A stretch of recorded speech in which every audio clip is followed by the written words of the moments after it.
Okay, it looks like we're live. The title for the live stream is the ECB is moving aggressively to imprison Europeans in a digital prison. Yes, Clive sent me the other day a clip from the ECB President Lagarde saying they want to get the digital euro or CBDC on board by 2029. She said it was great news. I think she's deluded, of course, but we're going to look at that today and other things. We're going to have Clive back on, and we're also going to have Francis Hunt, the market sniper. So it should be a good one and should be interesting and to get their opinions on it too. And yeah, we've got Rudy is around. He's been a little bit, yeah, he's been a bit scared lately because we've had fireworks. You might hear the fireworks, maybe not. So the 5th of November, yeah, that's coming soon.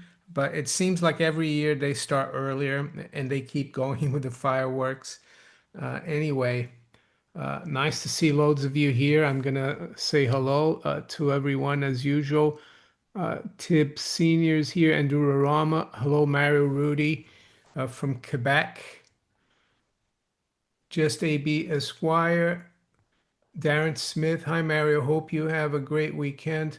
Did you play any golf? I was gonna play this morning, but it was raining, and I got in the car to drive off, and then I looked at my WhatsApp message with the group that we play, and half of the guys said, "Well, we're not gonna go. The weather's not so good." So yeah, no golf this weekend, and but that's how it is.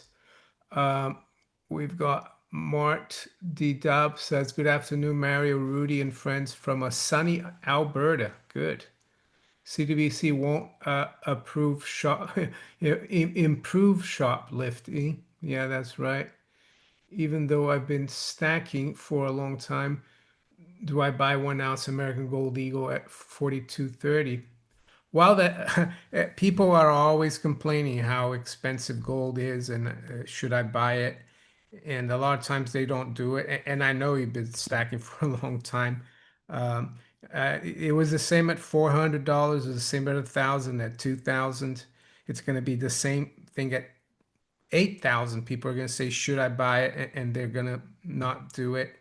Uh, Personally, I think the risk is not having any gold, is having too much of the paper currency in your possession. Dutch Libertarian, cool Mario to have Clive and Francis on. Yeah, that's good. I like it. Nick the Greek, do you know Bulgaria is joining the euro on the 1st of January? I didn't know that. Didn't know that. Good luck to them. Who else have we got? Sandy Anderson from Denmark. Brad Pitbull, Monaco 64, Rudy, recommend American Eagles or American Junk Silver for the day. Rudy likes all kinds of silver. Uh, I prefer the American junk. I've got here some quarters, pre-65 quarters. They're great little coins. I also recently bought some Portuguese junk silver. They're like 0.835. It's 50 centavos or half an escudo. And these were minted between 1912 and 1916. So they've got just over 10, oops, 10 grams of silver. So yeah, I think I've got a lot of UK junk as well. I think it's the way forward. I'm not too sure about CBDC, and it could be, maybe I shouldn't be talking about this, but it could be the black market currency of the future if you don't want to be tracked and traced by the central banksters. Anyway. Did Rudy dress up for Halloween? No, no. He No Halloween for Rudy. Michael C. Scotland, how good evening, Mario, long-time listener from Glasgow.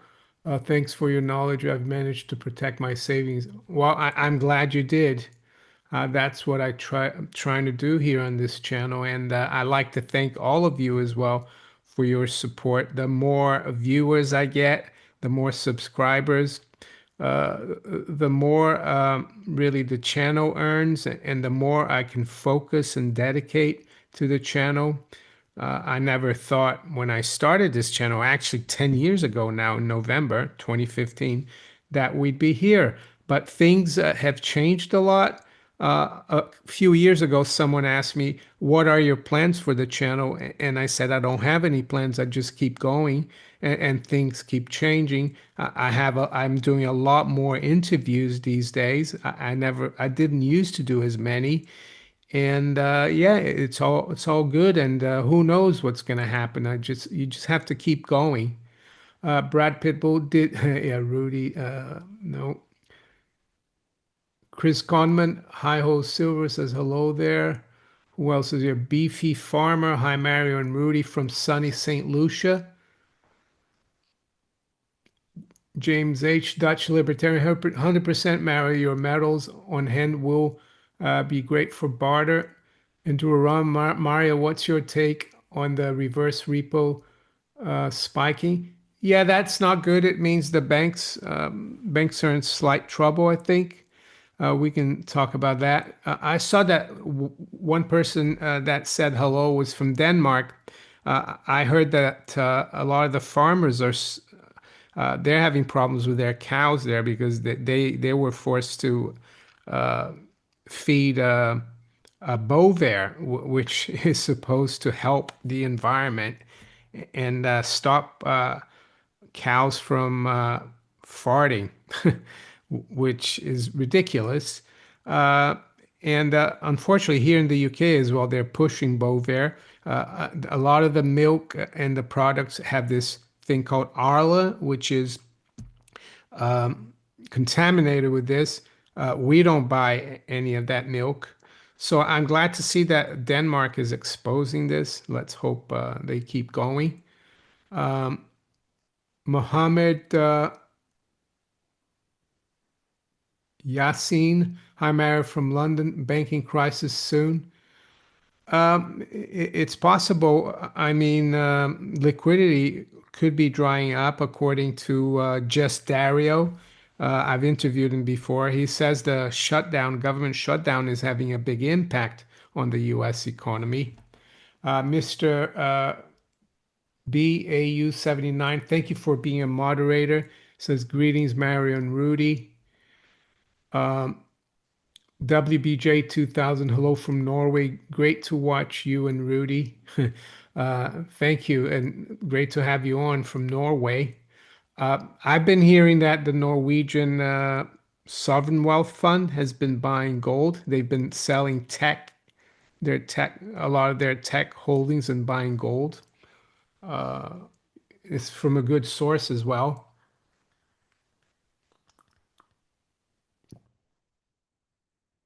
Lisa Newham says, good evening, Mario. Treated myself to some new Royal Mint Dracula coins.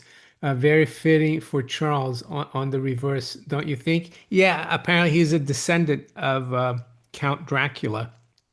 Well, Count Dracula is one of his descendants. So there you go. Yeah, pretty. Yeah, I don't really care who's on the coin as long as I get the gold and silver. Yes, I don't really particularly like or dislike King Charles. I don't really like he's very political and he's not supposed to be political. Anyway, Saints 22 says hello from Blackpool. Noah's Evol Evolution. Tongue twister there. Mario, there is now big trouble at the Royal Mint. They can't satisfy orders, so they are canceling them.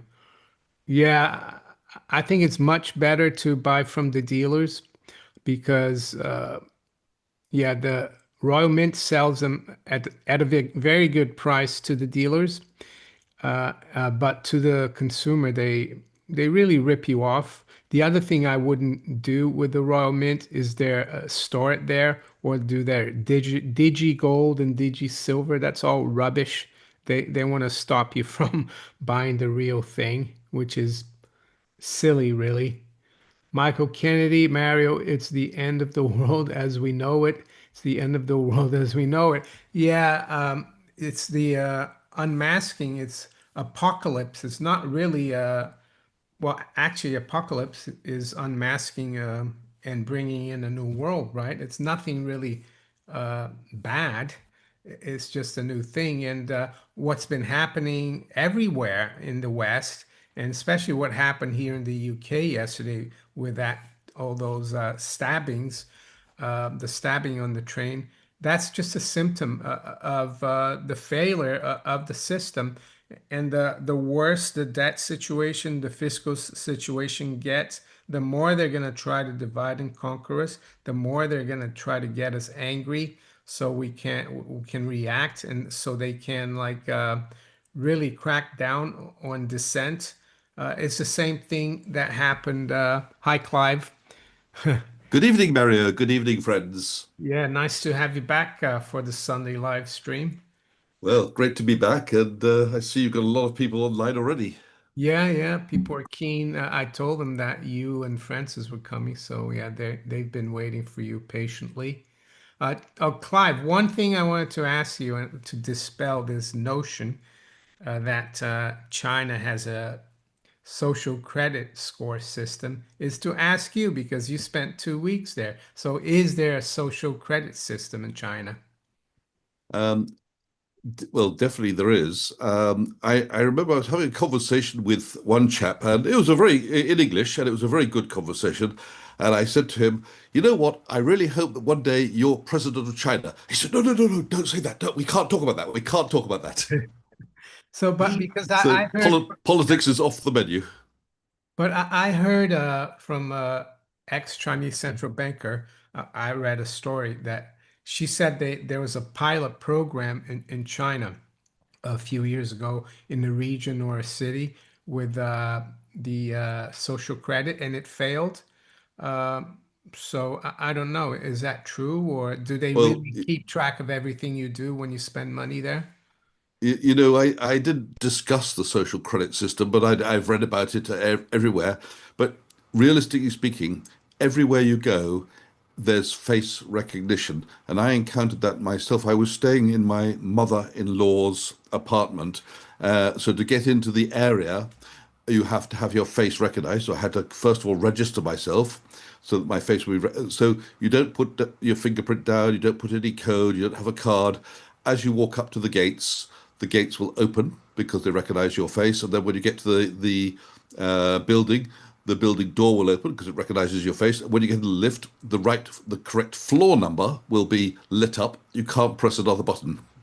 I see. Well, that's interesting. I mean, that isn't social credit, but it's very well surveilled. And some people are arguing that what happened here in the UK yesterday is going to lead to that. One of the ministers said we should have security like at the airport, at the train stations, which would be, yeah, I don't think it would be very convenient and good. I think, unfortunately, we're probably going down the same road. They do have security in China at the railway stations, but it's not taken as seriously as at the airport. So people Yeah. kind of go through with lots of beeps and they don't care. Yeah. Oh, hi, Francis. Hey, beautiful people. How are you doing? Clive, how are you Good. doing? How's everybody? Hello, Francis. Good to see you back. No, Thank you. Yeah, good to see you too. yeah, everyone, yeah, doing well. Thank you, Francis. We were speaking about China and the social credit system because Clive was there for a couple of weeks. His wife is Chinese. He didn't see much in terms of the social credit, but he said there's a lot of face recognition everywhere you go. They recognize your face, and you need to to open doors and stuff. But it's happening here too. I mean, at the airports now, when you fly back to the UK, you go through immigration, and it's all face recognition. I think in Europe now, non-EU citizens are going to have to do a fingerprint as well. So unfortunately, it's everywhere. There's you can't really escape this. And yeah, what's your view on that, Francis? The biometrics. What amazes me, I'll give you a sort of a South African and an emerging world's take as well, is that in where the roads are potholed and infrastructure's in terrible form, all things around human movement at airports is always brand new and leading technology and cutting edge. And this tells me a lot in terms of there's no negotiables globally. And I think we are, in some senses, already in a globalized world governance, that these are always the priorities. Being able to scan my face. I travel a lot. We move around. We come into Cyprus, it's photos, biometrics. We come into Panama, it's biometrics. You South Africa, there's so many things that can be needing doing in all these countries, but when it comes to human movement control, it's as good as you will find in London or anywhere else. So this tells me these things are non-negotiables, and it's almost like an international standard that the people's movements need to control. So I fear that these things roll out pretty consistently, uniformly in almost all nations very quickly. Yeah, and I think it's even going to happen in the US, despite the fact that you have the Trump administration. I have an anecdotal story for you guys and the viewers. I went this past January to on a kind of business trip, to business and pleasure trip to see Andy Schectman of Miles Franklin. That was yeah, a few days before the inauguration. And he took me to play golf at Donald Trump's course because he has a friend who's a member there who actually plays with Trump. It's the West Palm Beach Golf Club, his golf club, Trump International. And I went into the pro shop to buy some merchandise, and I took some cash out, and they said no cash, just card. And I thought, well, that's not good. You know, that tells me a lot. But one of the title today for the live stream, and this has actually got to do with what we've been talking, is how the ECB now is pushing the digital euro or CBDC. And Clive nicely, he sent me the other day this clip that I'm going to play from the convicted criminal and president of the ECB, Christine Lagarde. I love the way she makes it seem that how it's a great thing. It's almost like she's the head mistress talking to the children. So I'm gonna play it to you guys because I think it's all these biometrics, this track and trace, all this face recognition. This is all related to CBDC. So let's play it. Hello. I have good news for you on the digital euro front. Today, the Governing Council has decided to move ahead on the next and final phase of the preparatory work for the digital euro. The other good news is that on October 23rd, the European Council has asked us and all those involved to accelerate the process so that we can roll out the digital euro as early as possible. This is important because as much as banknotes will continue to circulate. Well, Clive actually asked me to watch that closely, and I'm going to rewind here a little bit. Notice how her head shakes like negative when she says banknotes are going to continue to circulate. Let's see. To circulate. Okay. We want I saw to that. continue to circulate. We want cash Yeah. to be That's kind of like euro as well. there will be a tapering period while they still remain to some degree, well, not with our support, but in the long run. Yeah. You can circulate banknotes and click cash with the digital euro. More work is going to be done in the next few months, and if we receive the approval by the European Parliament in the course of 26, we'll be able to pilot the digital euro as of 27. And if the pilot is conclusive and positive, it will be a formal rollout in the whole of Europe in 2029. This is a big project because the euro is our currency, your currency. It brings us together. It's a symbol of trust in our common destiny. So off we go with the digital euro in that next and final phase of the preparation. I like the way she says, off we go. Uh, I mean, the Whether euro. you like it or not, yeah, without any vote or anything, off we go. Yeah. Yeah, I mean, and she said something, oh, the European Council has asked us to accelerate.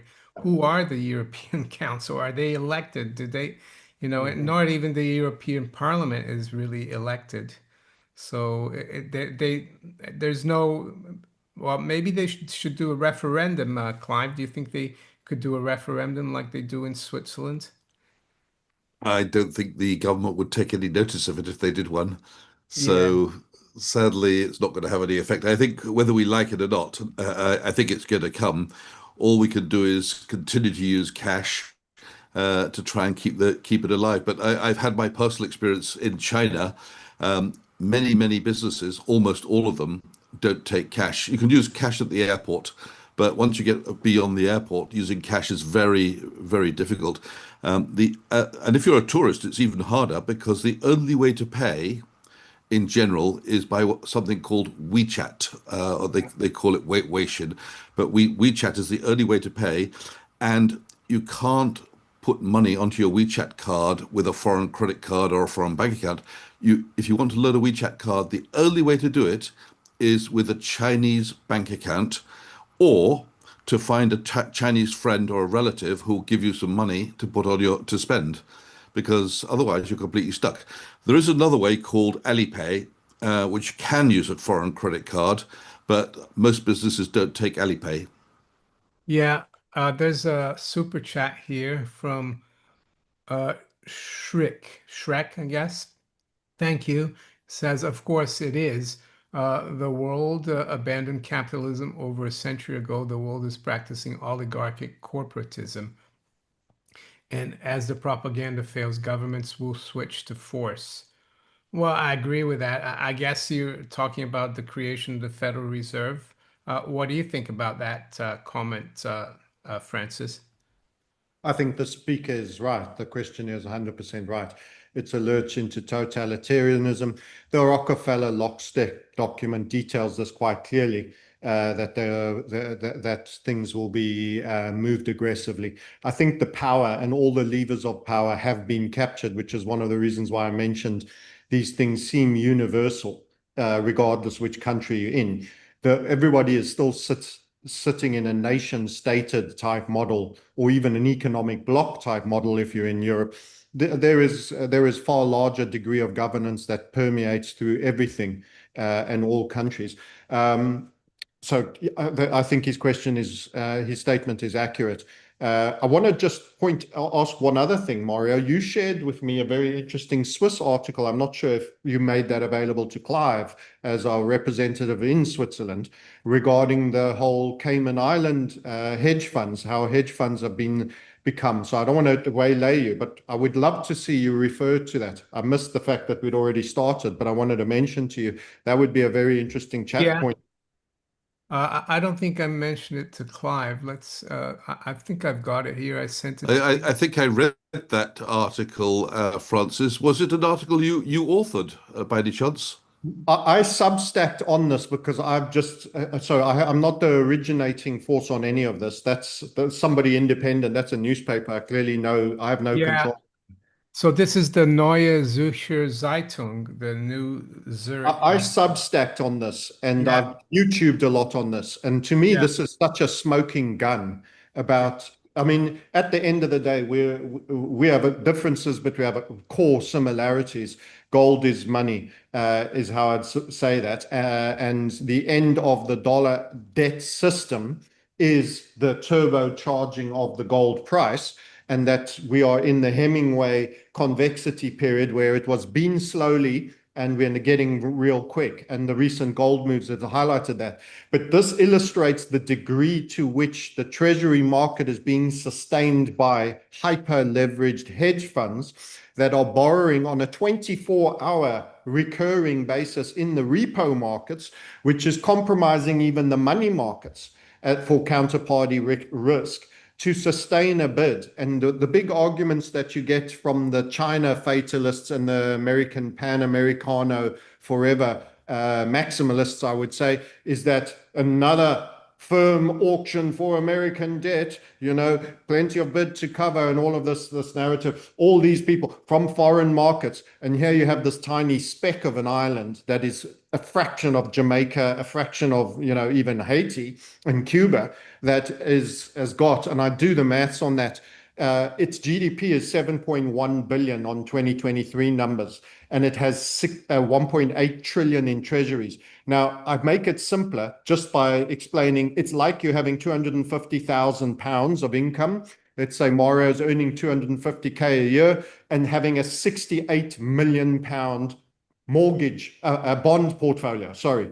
So, I mean, that's the proportionality of, and GDP as income is generous because GDP is a little bit of consumption, a little bit of everything. It's a bit of a hyperinflated number in and of its own. So it's completely disproportionate. And I think it's one of those proxies where they're largely keeping this up until the chosen day for collapse comes. And then it's going to be right through money markets, repo markets.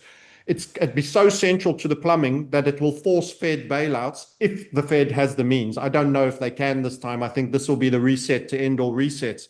It's not just another subprime and back up again. But for me, that's my take. Others might differ. But that's such a tell because I don't read Swiss, but I'd love to hear the translation of the headline. Yeah, I mean, I speak a bit of German, so I understand a little bit. So the risk from panic selling has risen, it says here. And it says hedge funds from the Cayman Islands are the biggest foreign holders or foreign creditors of the USA. So, and it says here, and this is surprising because, like you said, we covered this, Francis. I interviewed you a couple weeks ago when we covered this, and you've been covering it a lot. And the Gnome of Zurich, who I met last year at the Precious Metals Conference in Zurich, he sent me this, and he underlined here that this is coming from people like Schroders investment fund in London. They manage over $1 trillion. They've been around for 200 years, the Schroder family in finance. And here is the amount, I think it's here. It's a little bit, it says 1839 milliarden dollars. So 1,839 milliarden. So that's 1,839 billion, which is 1.83 trillion. So what these hedge funds are doing, they're using leverage from, they say getting the leverage from the prime brokers, which are basically the Wall Street banks, the investment banks. They're getting their money, their credit from the Fed, and it's creating artificial demand for U.S. Treasuries, cash Treasuries. At the same time, they sell the future, and they make a tiny little bit profit, but they leverage so much that it becomes big. So, what do you think about all this, Clive? Well, I think this is demonstrating that there's a lot of risk in the system because it will be hedge funds. It will also be banks acting on behalf of clients, but there's a lot of risk in the system when you've got such a huge. I mean, if it's what do you say, 1.3 trillion, something like that? I think you said 1.8. The total U.S. government debt is 37 trillion. So 1.8 trillion is a very sizable part of that government debt, and the reason. We all know that there are thousands or hundreds of hedge funds registered in the Cayman Islands, so it's quite natural that they would have a lot of treasury bonds, which are used as collateral for their leveraged bets. So we only need a black swan going in the wrong direction for them, and suddenly they're going to be mass sellers of these treasury bonds. They'll be forced sellers to pay the margin calls. I've got an extra point to add on that as well, especially for the three of us all in various stages of follicle challenge. They refer to the negative haircut. And the negative haircut is this bizarre terminology that doesn't involve a haircut at all. It sees us get a fake and phony rug on top of our head, because what it actually means is, rather than when you pledge the collateral, you have $1, you borrow 100. When you pledge the collateral of 100 to borrow against again, they say, this is pristine collateral. This is government debt. Isn't it wonderful? We will actually lend you a surplus to what you've provided. They will actually lend you a multiple thereof. So this is kind of the mortgage market where you're not even putting 5% down. You're actually pledging a property and they're giving you 110%, for example, to buy your next one. That's what a negative haircut actually means. It means over collateralizing a piece of collateral at a certain value to allow greater leverage, and then putting it into the repo market, which the primary dealers are facilitating. Now, I think if the three of us, as three bald, wild, wise men, went to the same primary dealers and said, hey, we'd love to give you our gold stacks. Will you give us a negative haircut on that to borrow and buy a gazillion in gold? I think that we'd get a far more different reaction, because these people are part and parcel of maintaining and also building up a systemic risk of too big to fail, because they've made it so large and so central to the plumbing of the interbank lending market that once again they're privatizing their profits and socializing their losses when things go wrong. So yeah, just a bit of extra detail on Yeah. the tail end of Clive. I'd like to add that foreigners own 8 trillion of the U.S. National debt, which, Clive, has gone up to 38 or already. You said 37. You're losing. He's Yeah, getting it'll be he's back. 39 by the end of the So, year. so that was last week, was it? Okay, sorry. So this 1.8 trillion is 22.5%, which is a huge amount of foreign holders. And I think Jim Sinclair, back in the early 70s, he calculated that the price of gold would go to like $900, because the way he did it was how much America owed to foreigners divided by the gold reserves. And if we do that today, it's $36,000. That's what Peter Carlin, who wrote a book with Jim Sinclair, told me. He's been on the channel a few times. It would actually be nice to have all three of you.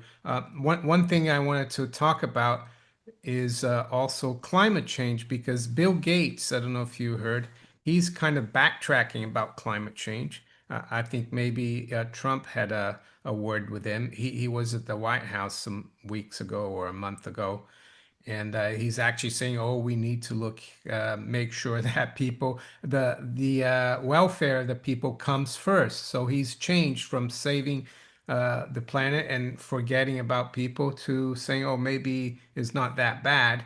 But the reason I bring this up is because I have an account in the UK. Well, I've had this account since 1989, even before I came to live here, with NatWest, National Westminster Bank. And the reason I got it then was that I came for an internship. And at the time, guys, it was so easy to open an account. The guy that ran the firm that I went for an internship at, it was a bond trading firm. He said, Mario, I want to pay you now. So go and open an account at NatWest St. Paul's. So I went, took my passport, and opened the account the same day. So I've had that account since then. But about a year or so ago, year and a half, on the app, it asked me if I wanted to opt in to counting my carbon footprint for all the transactions I did. And I said, no, I want to opt out. Uh, but recently, I saw a clip on X. There's a huge thing going on that people are saying that they were tracking them on the app. So I went to the app and I looked at it, and it started tracking me from October. So, and I mean, I went away with my wife a few times, and I've spent a lot of carbon. But I was concerned. So I went to the bank, I think it was yesterday, Saturday morning, and I told the lady, look, I opted out. How come this is tracking me? And then she looked at the app and she said, oh, you can deactivate it. So I don't trust them. Uh, why did it why was it activated? So what my wife and I are doing, I opened an account back in 2019 or 18 with Revolut. I don't know if you guys have heard of the Revolut card. Yep, yep, yep. It's And big. recently I reactivated the account and I actually am putting money in there and spending through them because they're still not tracking our carbon footprint. So I don't trust NatWest. I'm still getting all my bills paid, utilities and my payments through NatWest, but I send a lot of cash to Revolut, and I think Revolut is a really good card. And especially here in Europe, you can put it into different currencies. And actually, guys, I ordered this. It's a 24 karat gold plated Revolut card, which I thought was nice. Even though you don't have to, you can have a virtual card, but How much does that cost for the oh, gold? well, it cost me 79 pounds 99. I thought it was worth it, but Yeah, you're planning to melt it down, I suppose, Mario. no, it's just plated, Clive. But yeah, you could. Yeah, So, I but use the thing I here, use. Clive, sorry, just let me just finish with the carbon footprint. They keep track of everything. What concerns me that the next thing they're going to do is you've flown too much this year or this month, and then you try to book a flight and it won't allow you to. They even tell you how what you can do to stop all these the carbon that I spent. One of them was buy used clothes, fix your electronics, don't fly abroad, stay at home. I mean, it's ridiculous. So I'll let you chime in, Clive, and then Francis. Well, I use Revolut all the time because it doesn't matter what currency you use, you get a really good exchange rate wherever you go. Did you know they're going to be hopefully from their point of view, not I'm not saying from my point of view, hopefully they'll become a bank. They're not really a bank yet, but they're hoping to become a bank this year. But one of the brilliant things about Revolut, you can have it on your watch. So all I have to do is this, and you now see my Revolut card on my watch. And I just pay with everything on my watch Yeah. now. Well, I mean, I like the technology. What I don't like is the government having access to all the data. I like coins as well and gold and cash. But yeah, anyway, Francis, do you have a Revolut card? I'm using very successfully Wise and Bullion Vault as a sort of gold-backed banking system. So Wise is very good as well, and they'll do you a card. And then I mainly have francs, but I keep a dollar balance. You can manage that really lean if if you're living, you've already paid for most things for the month. And then I've actually put surplus into a bullion vault, which I call my internet gold solution. And we do that for our whole community. So they've opening wires and bullion vault. So, say you've got 100,000 lying around, you would actually have 80,000 tethered to gold in bullion vault. And you keep 20,000 here, you might only need five for the month. So you have five in euros if you're in Europe, or pounds. Or francs, and in my case, I prefer the franc. The other 15 I would leave in the franc. So that's how I do short-term cash management, and just increase my exposure to the gold. Revolut's very popular in Cyprus. I was in part of the original early openers with them, and they went through a phase where they panicked. They would open too many accounts. Somebody grabbed them by the testicles. So they started asking a lot of questions, and they went in an anti-marketing mode and started throwing out a lot of people. And then they've come back again and clearly seem to have settled whatever they needed to settle to be deemed compliant, because they had a bit of a wobble. So I'll possibly be reinvigorating my Revolut, but I haven't gone back to it. And Yeah, they, the crypto bros were on it very early, because you can also, I don't think either of you mentioned, but you can also have the tokens. crypto. Yeah, Yeah. I bought gold with it as well a few weeks ago. I don't have much in there, But I didn't know I'd bought any gold, but it turns out I bought gold some years ago on Revolut. I found it just when I was in China. I was looking around trying to get my card to work, and I found I got about $1,000 worth of gold, which I paid only $500 for. oh, So I was really there you go. pleased. Yeah. Yeah. Someone's saying here, drop your card in acetone and recover the gold. The copper and the minor tinge. I was just about saying, I'm also looking at because you were mentioning your card and what percentage. I was looking at the gun because I go to the dealers and they have the gun for checking. That's 100 ounces of silver from Scottsdale, by the way. I like to verify. I think fraud and fakery is a long thing, but they're about, you're going to be looking now for a good one, modern one, still around 18 to $25,000. But everything you do, you point to and you get on the screen and you can verify. So they tell me this is 4 nines, for example. I could do that. I could point the gun. It's designed like a gun, but it's just, it's got the infrared end at the front end. It will scan Mario's card and it would tell you how much is iron, how much is copper, how much is silver, how much gold you really got in there. My Yeah. suspicion is you overpay. It's a bit the same I've tried to get out of Rolex how much is gold in there, and they do not disclose. I think the margins on the golder versions, which is one of the reasons why the premiums on stainless steel Rolexes, apart from them being cheaper, are higher when you can't get on Yeah. an issue. So I like to know how much of it is the gold, and Yeah. making that investment at the moment because there's a couple of guys, and it's very interesting. You try buy these things and they don't want to quote you a price. They say, send us an email.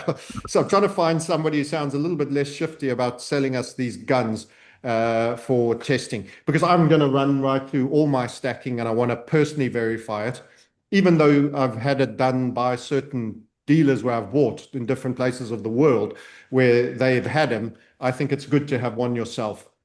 I thought the Rolexes were 18 karat gold, the ones that have gold in it, but They don't say anymore. You don't they? try But, email them and they won't confirm. They won't verify. They but, I kind but of see. that's a lot of money for a gold testing gun.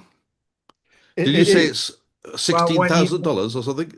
Yes, $18,000? a when you plus. Wow. when Yes, you have plus. tons of gold like Francis, though, it's I like to verify. I really do. Uh, And actually, by the way, if you did have one, for some of those looking like a side hustle that might be watching this right now, if you have such a thing, there's a great business in recycled gold where everyone can come and bring you, and you'll have the facts. So I'm predicting much more of the cash for gold hitting a new loop, but in a private way. And you could be the guy who buys, and then they do the scrap and recycle. You get a price for that, and you can be buying below market gold. That's one way, and you might find you'd pay for that gun a lot faster than you imagine. Because I fear, as I've mentioned, one of our most famous YouTubes that got the most watching is that we described this as a polarizing event. You're either going to be completely destroyed fiscally by what's going down, and there is a potential great taking and a lot of booby traps of a financial nature being brewed for us, or you're going to be one of those that had enough plans and survived this. And I fear there's going to be people that will be selling all forms of jewelry. The ladies will be yeah. coughed up. Everything will be coughed up for anyone who's on the wrong side of that. It does sound a bit predatory, but unfortunately, if people are going to be wanting to sell and they're going to be desperate, it's going to be a business that many people are going to be positioning in. So yeah, it's useful to know. Yeah, I back in 2012, after yeah, they closed down my department where I worked in the city. I tried to get back. It's my story, I guess. And I went for interviews, and basically they said you have too much experience. I was 48. And so I bought into a franchise called Cash Brokers. It's like a pawnbroking franchise. So I still have some of the testing kit. You can test with the acid, the gold, to see if it's 18, 9 carat, or yeah, 22 carat. The other easy way to test whether it's gold is with this magnet here. So this Revolut card, of course, is not all gold, so it sticks. But silver coins don't stick either. So the first test you can do is with the magnet, and also for jewelry. And I think you're right, Francis. Uh, I think people are already starting to sell a lot of their jewelry because they're hard up and they're seeing that the price of gold is up. But here in the UK, if you go to a place where they buy your gold or silver, like in a pawnbroker or whatever, if you have the UK hallmark for the jewelry, that shouldn't be a problem. But if it's a foreign jewelry with a slightly different hallmark, they will test it, they will file it, and then they'll put the acid. And if it turns, if it's, I think it, if it turns yellow, yeah, or orange, it means it's bad. So there's different colors.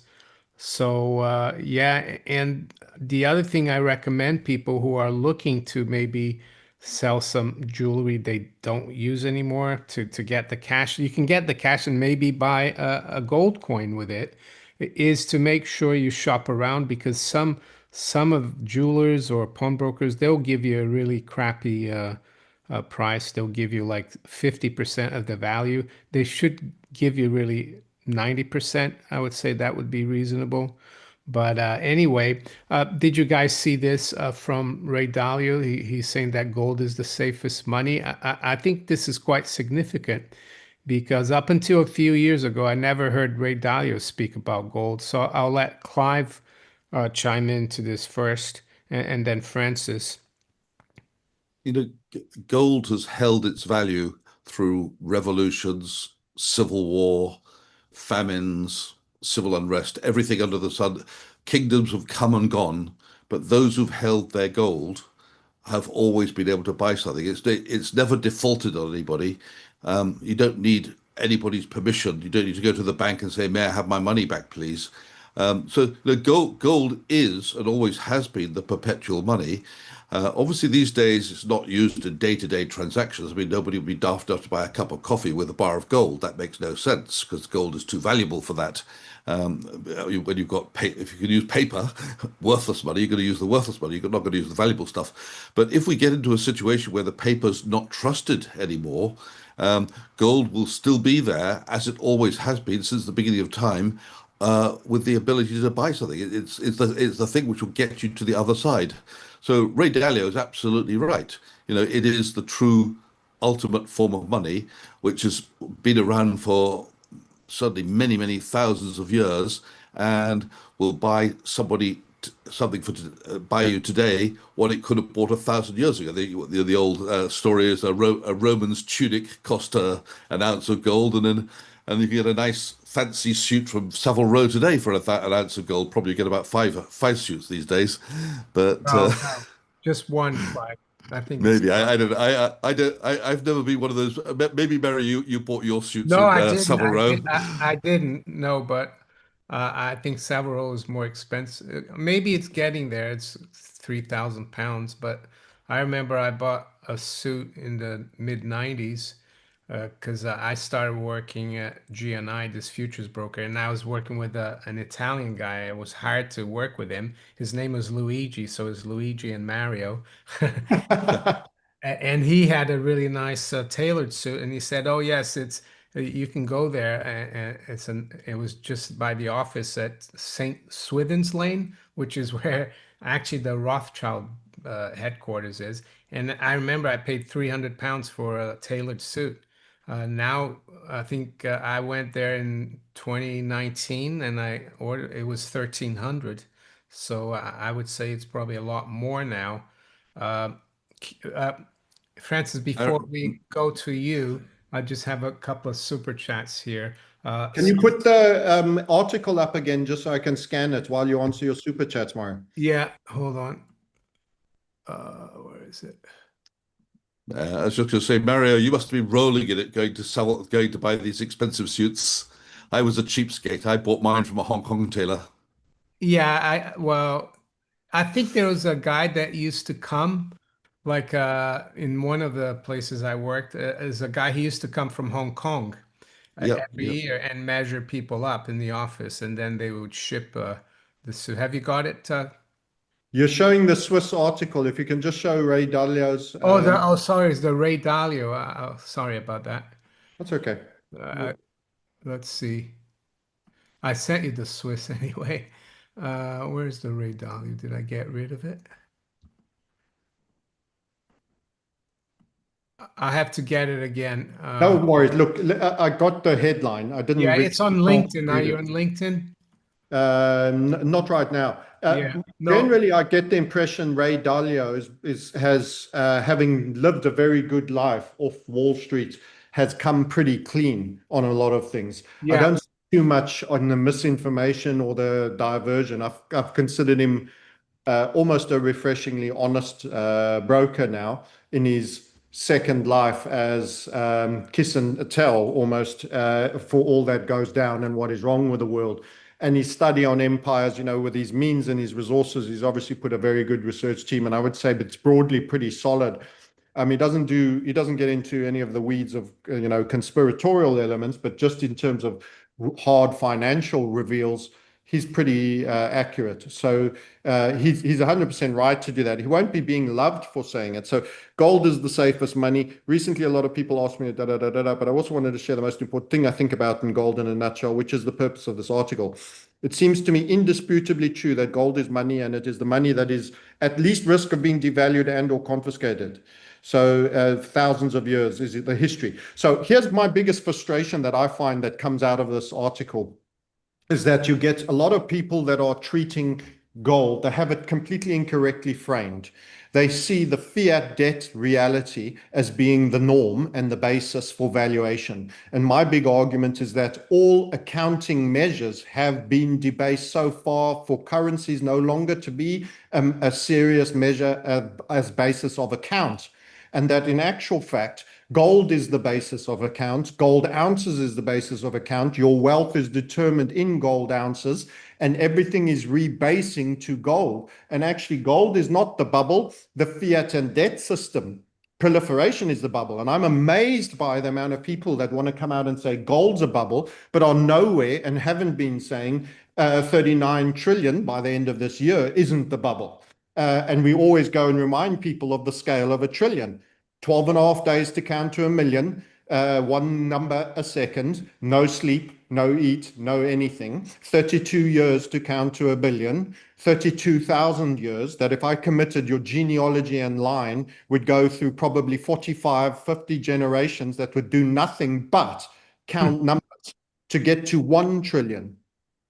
So, that's the scale of it. That's your bubble, okay? Yeah. Everything else, you don't blame the temperature in the meter in the sauna for saying, hey, this has made the sauna very hot. The thermometer is just telling you the facts. The heat is there. The heat is on. The heat is on because of the coals, those that stoked the coals, that printed the money, that printed the fiat. The thermometer is just telling you by how much. And gold is the thermometer. It's not the coals, and it's not the bubble. It's not what's creating the heat. It's telling you how hot it is. And the parabola in recent gold movements is absolutely the curve for dollar debasement. I say invert that curve for your general fiat and debt debasement. And that's the other thing. People separate the assets like forex market, debt markets.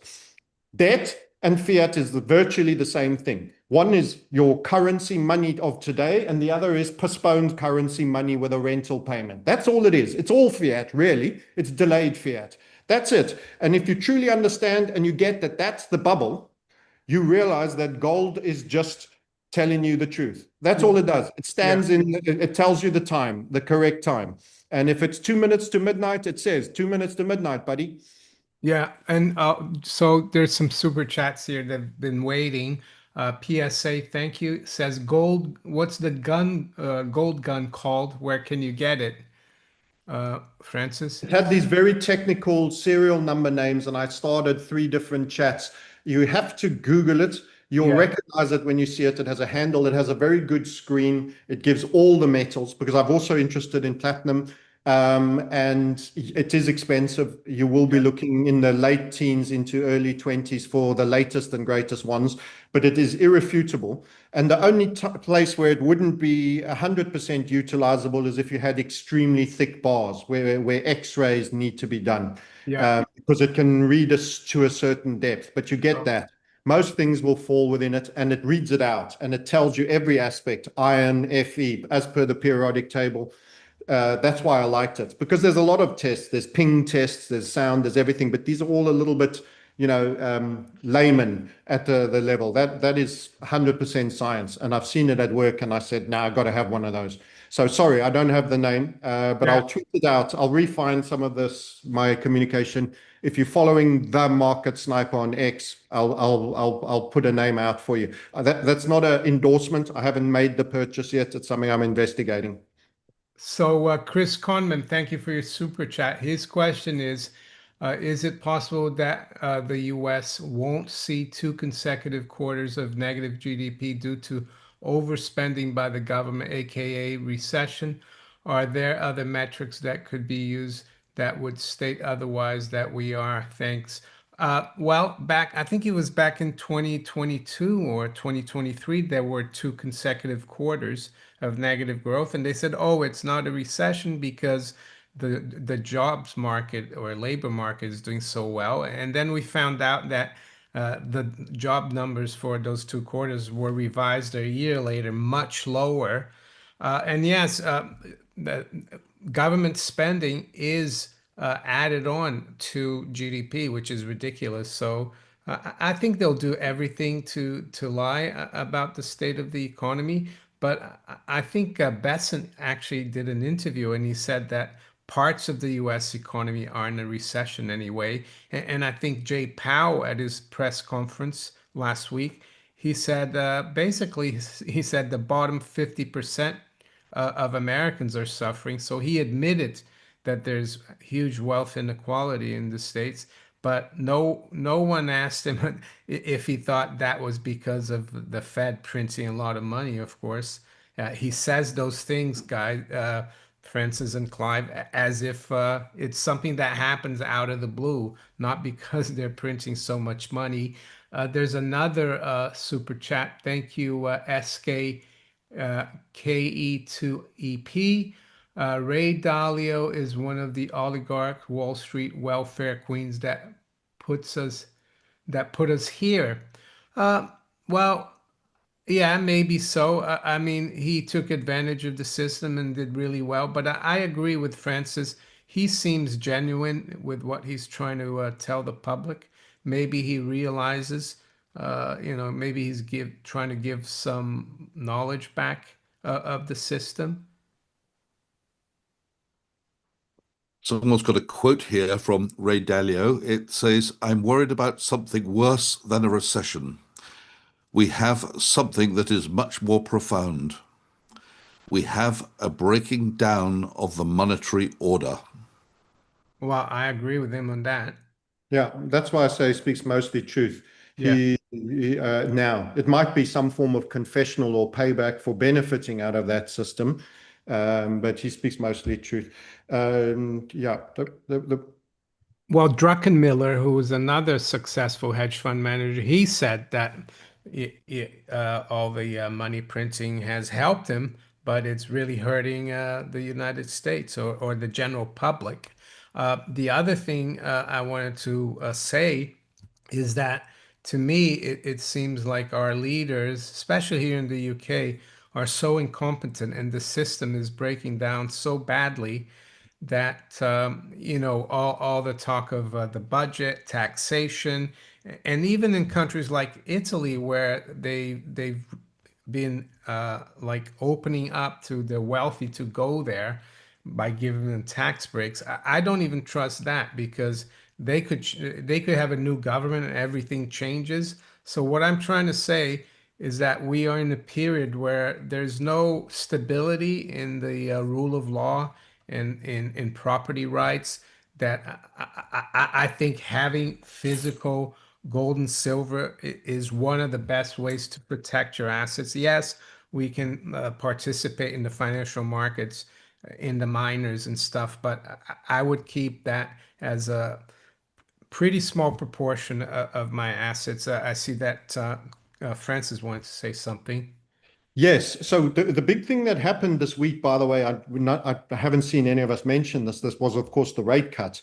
And one of the things that came out of the Fed meeting is that they've toned down the rhetoric towards a December cut immensely. And that's actually why the US 10-year yield started to actually climb on the rate cut. Too much priced in and quite a bit of walk back on a fait accompli for December. And one of the key statements, and this is our economic framing, and I think sometimes if people have an economic template, that what it includes as a framing that is accurate, which I'd like to think the one I'm going to give you is, it will help. We talk about hyper stagflation, an extreme version of stagflation, which dovetails into what Dalio is saying. This is far bigger. You're seeing an entire Western hemisphere. It is an end of an American hegemony that we're going to witness, but I think it's the entire Western hemisphere as well. There's never been anything of that scale on recorded history that we know. So it's a hyper version of stagflation. And the key phrase that Powell gave that endorses my position is that he actually said this sentence, and we tweeted this out, the rates are too high for those without jobs, seeking jobs for the job market, and the rates are too low for the level of inflation we are receiving. And this is the divergence where they're trying to walk a middle road between two brutally diametrically opposed forces. They should have higher rates for where the inflation is. And they should have lower rates for the weakness of the economy. So that then brings us to the weaponization of statistics into propaganda during end of empire times, which is kind of where we are. They are talking down the inflation, and they are making out the recession is not as bad as it truly is. You can actually be in a recessional environment where it's pretty poor for business, and you can simultaneously be experiencing higher costs of living and an escalation that feels higher than the inflation rate you're being told. And they are weaponizing statistics. 3 years ago, we called it a recession when it met that recession criteria, Mario, and we said the labor numbers were fake. We got proven correct that was propagandization, and they came back to some degree of truth with multiple monthly, quarterly, annual, and then a second haircut on annual revisions that saw over 1 million jobs be removed. Now, my second point to my data is fake narrative is that which they give you on CPI needs to face the same exposure that they gave you on labor. Now, NFP was a particularly nefarious birth-death model where you could introduce vagaries, but CPI will be exposed for understating. So the question that your super chat asked was, are we, could we be in a recession? You probably are, but the stats are not showing it. Don't forget, if you're not got a true inflation rate, the real growth is not truly being shown either. So by being caught in a crossfire of fake labor and fake inflation numbers, they can mask the fact that you could both be recessional on GDP and have had 2 quarters that are truly negative if you adjust it in real terms, and you could be in a very weak economic environment for jobs. Yeah. So can I add something? It also keeps the bond market at artificially high. High levels. Correct. Yeah, because investors are, I think many investors know that the CPI numbers are fake, but they don't want to rock the boat. But there's a There's super chat here. Sorry, Clive, just one super chat here, and then I'll let you chime in. Endurorama, thank you for your super chat. Francis mentioned gold is the atomic clock of the financial system. What is the price discovery process going to look like? Well, I've got the price, I've got the chart here for you. It's a chart that I've been showing for the last few years. That's how it looks like. Weimar, Germany, and I think it's looking very similar with the dollar, wouldn't you say, guys? Yeah, you're about where that 1,000 Weimar mark is, with all of it still to come, basically. Yeah. So, Clive, sorry, I interrupted you. I was going to say there's little doubt in my mind that we're heading towards a slowdown in the economy. I know I'm in a bit of a bubble here in Geneva, where we have all the international organizations, many of whom have lost their funding from, particularly from the United States. So we're seeing a lot of unemployment from the United Nations, not the UN, but the international organizations here. But more importantly, I'm hearing stories left, right, and center about people who are losing their jobs due to AI.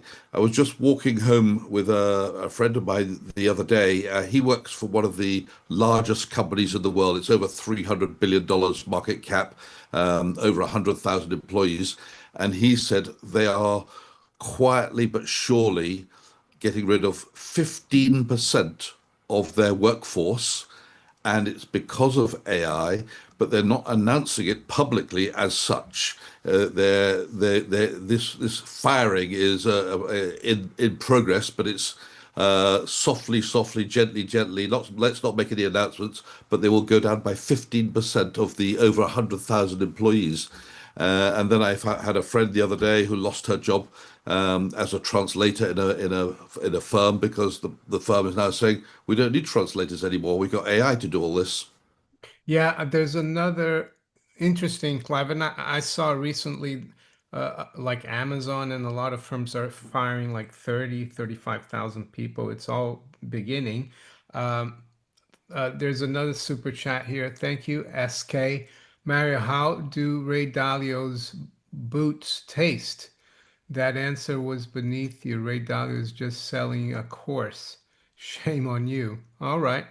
Uh, I mean, I don't know. I mean, I read that on LinkedIn. I don't pay for his course. I think what he said about gold is right, and I'm not licking anyone's boots anyway. But if that's the way you feel it, that's fine. Uh, FC Kavigia, thank you for your super chat. I'm excited about the hyper stagflation. I've been preparing for this for over 10 years. I mean, be careful what you wish for, but I mean, what it's going to be is that, yeah, the people who have prepared, they're going to do well. They're going to be fine. But you need to keep a low key, I think, because a lot of people are going to be. One of the things is they'll weaponize those that haven't prepared, which will be the mass majority against those that have. That's how they keep all the crabs in the bucket. You know, the lowly crabs pull down those that have done sound money type things. So it's not a great victory for us. I worry for what the world looks like. You're gonna have to be discreet about things. I'd double down on that comment that Mario was giving. It's a sad You know, reality. the thing is, those who hold assets, whether it be gold or houses or land, need to wish for modest inflation, and those who have nothing won't benefit from it. So exactly what you say, Francis. If we go into hyperinflation, of course, those who've got these assets will still keep their position in society because they'll have a lot more assets. They'll be able to buy a lot more with their gold and so forth. But the public at large is going to turn around and hate them and call them hoarders or all kinds of nasty words. Profiteers would be called profiteers. That's it. That's the word they used to use Yeah, in Germany. In Germany, when they had the hyperinflation, people who were hoarding and hiding things were, really the wicked yeah. part of society. I think farmers were also like, yeah, they were targeted because when there's hyperinflation, when the currency loses value, farmers understand it and they don't want to sell their produce, what they grow for money that's worthless. So they will raise their prices or they will only buy stuff from people who have stuff like that, silver or gold. And yeah, so a lot of people, unfortunately, will be targeted. And the people who are to The blame, most productive people in yeah, Bolshevik Revolution, the yeah, farmers were targeted, their farms were destroyed, and of course, then the 60 million number was met in one of the single greatest genocides, a large part of it through starvation. There was active murder of Christian orthodoxies and priests. They were targeted specifically, the religious leaders, but the farmers as well. yeah. second, and that, of course, was devastating. And their input costs, it's important to say they weren't profiteering, as Clive was highlighting the phrase. Their input costs would have risen on everything as well. And they wanted sound and they needed to make it up. So, but they get cheaply attacked. It's a bit like in the UK, they always bring up the energy companies. Yeah. Sometimes there's some validity to it, but often not, because there's bad economic and energy policies being pursued. I mean, you can't blame an energy company in Germany today, because all the government's policies have led to Yeah. the increase in the. They're probably making marginal returns. You know, they're not making super normal profits. But if you want to take all the cheapest options out, you will throttle your manufacturer. Porsche, by the way, their profits fell from I don't know how many billion to just a few hundred million. As a vehicle maker, which is a prestigious brand that many of the viewers, large male audience, will know well, and as aspirational sports car. I mean, they've just been hollowed out on cost. Of course, there's a demand drop as well because of the recession and the hyper stagflation, but their new turbo model costs a whole bunch more. And that's input costs. They don't want to price themselves out. But you could say the car maker's trying to profiteer. Well, it isn't. It's making worse profits than ever before. But that's input costs. It's all down to Yeah. input costs. So we're going to get a lot of this false boogeyman framing Oh coming. yeah, I hear. And we are going to be the boogeymen. The Yeah, people but attending this webinar are well, boogeymen. just one thing as well, Francis. Sorry to interrupt. I see a lot of people on X like saying the supermarkets in the UK here are profiteering as well. And no one ever blames the Bank of England and the government for printing and borrowing so much money and diluting the currency. And the reason is because the bankers, the central banks, they fund all the universities, all the education. And they don't teach people what inflation really is all about. Most people think inflation is the CPI, and it's not. Yeah, but yeah, unfortunately, like you said, they're gonna blame the people who have prepared, who have been able to, yeah, I survive. would say the industrial food complex right at the supermarkets level are actually slightly over dominant and strong, and that what's paid to the farmers is marginal return, and they are hoarding. So they are probably one of the collective points of power that run an almost oligopoly with marginal differences in prices, that probably are worthy of a bit of a deeper look. But the principle we're discussing is right. I'm not sure the example on supermarkets there get too much of my sympathy. Clive? I think the supermarkets in the UK, especially, there's lots of them, lots of brands. They're all in competition with each other. I see non-stop advertisements on the UK television. Come to our supermarket, we've got a special deal on meat, and the next one's got eggs, and the next one's got buy as much as you can and get some Green Shield stamps. That they don't do Green Shield stamps anymore. That was from the 1960s, but you know what I mean. They're all in competition with each other, and they're advertising how low their prices are.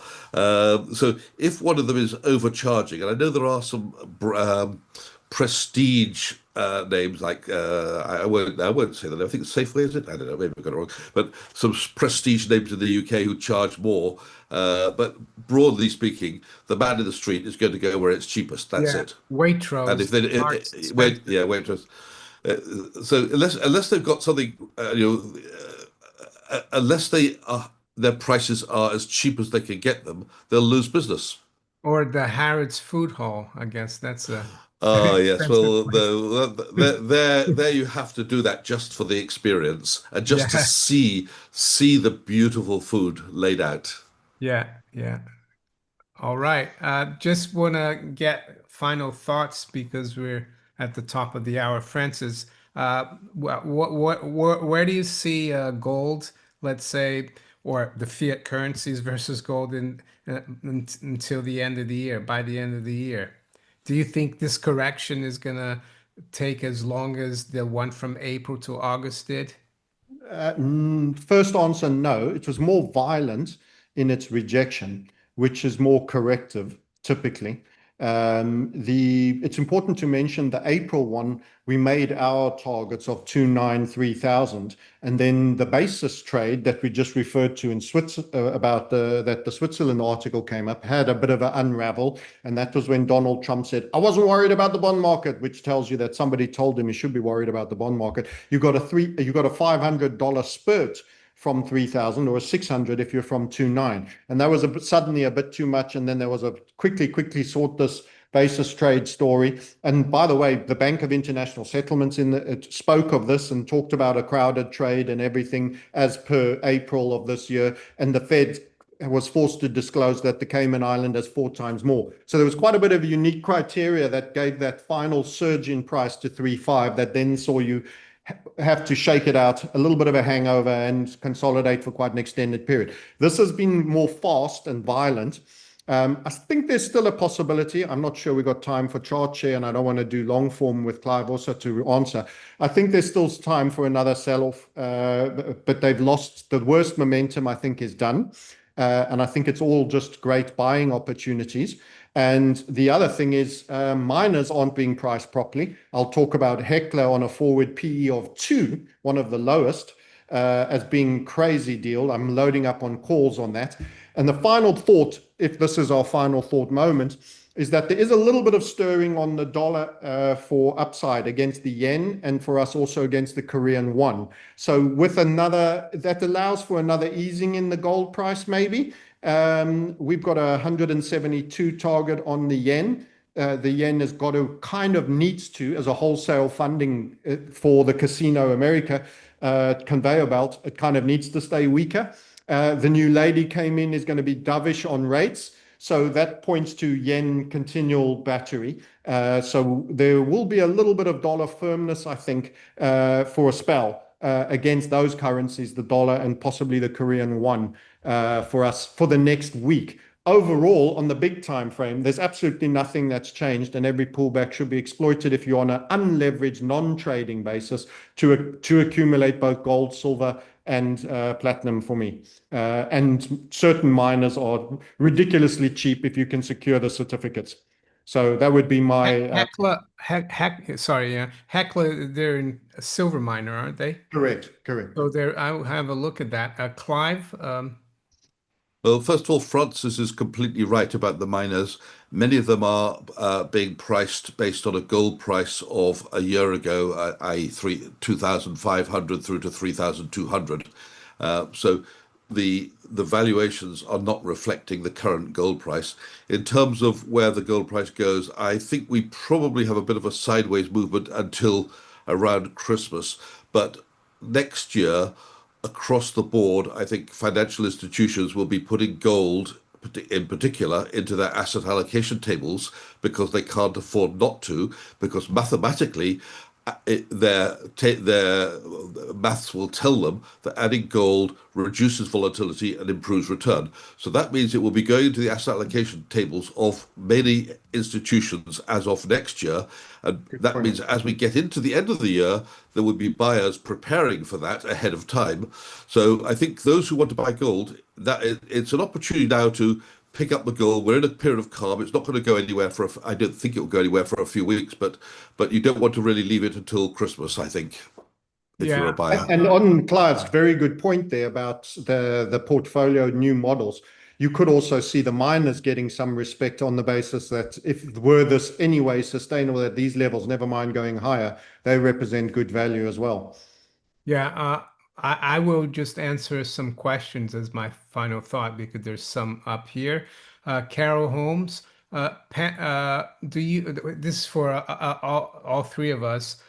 Do you think a stock market crash could be engineered in USA, UK to drive all the money into bonds so that government can refinance at a cheaper interest rate, kicking the can maybe? Well, is it Carl Holmes? Sorry, I said Carol Holmes. The problem with that theory is that a lot of the money won't run into bonds. Yeah, And yeah, since the 2020 turn, yeah, you would get a bit of bid on fear, and there are the Pavlovian yeah, responses that'll still take place. But actually, all things fuel gold now.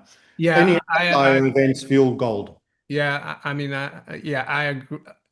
I was gonna say that in April this year, bonds dropped, stocks dropped, gold and silver went up. I think this game is up mainly because the stock market is holding the economies right now. If they and what it will mean by crashing the stock market, they're going to get no tax revenues, and that's going to hurt treasuries. So I don't think it will work, Carl. And there's another super chat from SK. Thank you for giving me the super chats. He says Ray Dalio pays no taxes. Well, I think a lot of the people who have made a lot of money like that, the billionaires, pay no taxes because the system is built for that. Even Donald Trump admits that he pays no taxes because that's the way they've built the system. Because, yeah, and one question for you, SK. If you had been as successful as Ray Dalio, wouldn't you try to pay as little tax as possible? I think I would. But anyway, uh, Given what they've done in debt issuance, despite receiving your taxes, should you be even paying taxes to them and rather thinking to join them? Maybe that's the mental framing to take. If we yeah. all were paying less tax, we would end this Ponzi-onomics a lot sooner. That's right. Shriek, thank you for your super chat. I believe the correction speed will be based on how many institutional investors heed the new 60-20-20 portfolio and how fast they purchase. Yeah, that's the 60 stocks, 20 bonds, 20 gold. I think it should be 60 gold. Actually. But anyway, uh, Crimine Flows, thank you for your super chat. What do you think about using Glint? Yeah, Glint is a good card. Yeah, the Glint Pay app, you can download it easily as an app, and you open the account. They have to go through all the KYC and anti-money laundering, like a Revolut does. All the cards now have to do it, even the crypto exchanges. And then you can send them some fiat, and then they'll credit your account either in dollars, euros, or pounds, and you can buy gold, and they store it physically allocated in Zurich. So yeah, it's a good card. It focuses on gold. You can get silver now, but you can't spend the silver on your MasterCard. You can spend the gold. But I would say in terms of user friendly, Revolut is very good, but it's different than Glint. So anyway, guys, I'd like to thank you, Clive and Francis, for being on. And before we go, I'd like to tell the viewers that to visit Clive's YouTube channel, Clive Thompson. He posts stuff regularly, and also Francis, the market sniper. Always good stuff there. My latest story on YouTube, it's about gold, but I end up with a story about how I unfortunately ended up in a potential client's bedroom, in his hotel bedroom, and it ends very badly. So that if you want to know what happens, watch that one. That's Okay. my latest video. Okay, Francis, thank you guys, and we'll talk later. I'm gonna let me just end the stream here. All right. Okay, that's done. Oh, and thank you. Well,